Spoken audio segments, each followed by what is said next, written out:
국회 운영위원회를 개회하겠습니다. 보고사항은 유인물로 대체하겠습니다.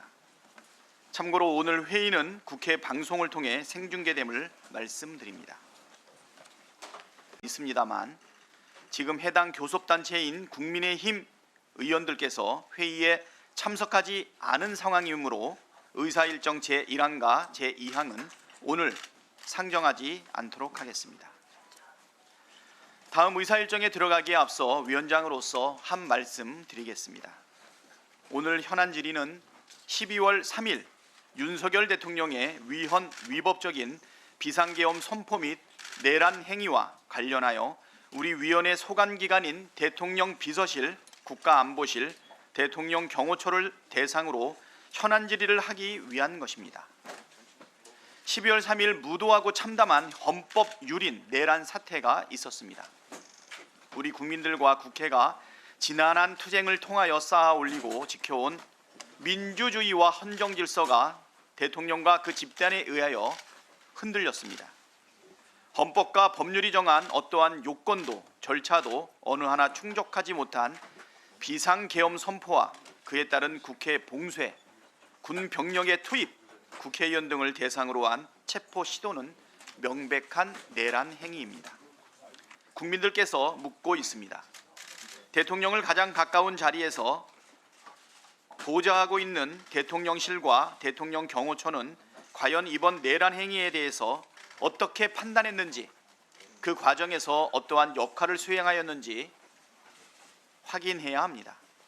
이에 국정 전반을 관장하는 우리 위원회는 대통령 비서실장, 국가안보실장, 정책실장, 대통령 경호처장 등을 출석시켜 엄중한 현 상황에 대한 현안 질의를 통하여 진실을 확인하고자 하였습니다. 그런데 우리 위원회가 출석 요구한 주요 공직자 누구도 출석하지 않고 있습니다. 참으로 대통령실의 행태에 개탄하지 않을 수 없습니다.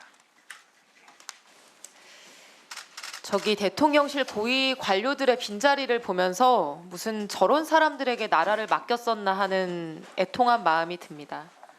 가장 책임 있게 나와서 소상히 설명하고 사죄해야 하는 사람들이 국회의 출석 요청을 무시하고 불출석을 한 상태입니다. 무거운 공직을 지고 있는 사람들로서 정말 일말의 책임감도 없는 모습입니다. 국민들은 대통령실에 묻고 싶은 게 많습니다. 이 황당한 불법 계엄의 사전 모의 정황, 계엄을 통해 무엇을 하려 한 것인지, 그리고 대통령실 참모들이 이 불법 계엄에 공모했는지 여부, 윤석열의 정신 상태, 증인 의결을 통해서 반드시 불러서 물어야 합니다. 아울러 이 자리에 나와 있지는 않지만 박종준 대통령 경호처장에게 분명히 경고합니다.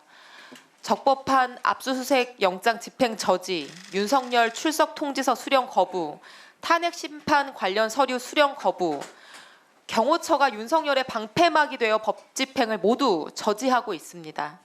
모두 불법입니다. 사법 시스템과 우리 헌법 시스템의 작동을 고의적으로 방해하는 것이기 때문입니다.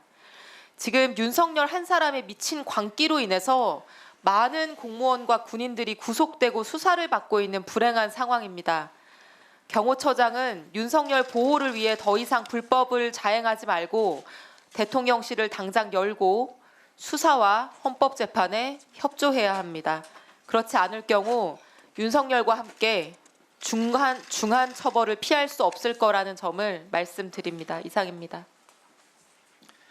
예, 이소영 의원님 수고하셨습니다. 다음은 존경하는 전용기 의원님 의견 주시고, 다음은 존경하는 김병주 의원님 하시고. 네, 더불어민주당 전용기 의원입니다. 예, 국회 무정한 계엄군은 보내면서 본인들은 그 관계자들을 불참한 것에 대해서 강력한 유감을 표현합니다. 그래서 우리 운영위 차원에서 증인 신청을 의결해서 반드시 국민 앞에서 심문할 수 있게끔 만들어야 된다라는 말씀을 드리겠습니다. 지금 출석하지 않은 관계자들은 내란 동조 및 방조 혐의가 굉장히 짙습니다. 심지어 정진석 비서실장 같은 경우에는 내란을 일으키기 전 그 불법적인 계엄령을 선포할 때 같이 있었다는 이야기가 있고, 심지어 박종순 경호처장은 고위 경찰 출신으로서 경찰 공무원들과 고위 공무원들과 이야기를 할 때 함께 배석해서 이 내란 주요 임무 종사 혐의를 받고 있기 때문에 이분들은 반드시 운영위원회에서 국민 앞에서 신문해야 된다는 말씀을 다시 한번 드리고요.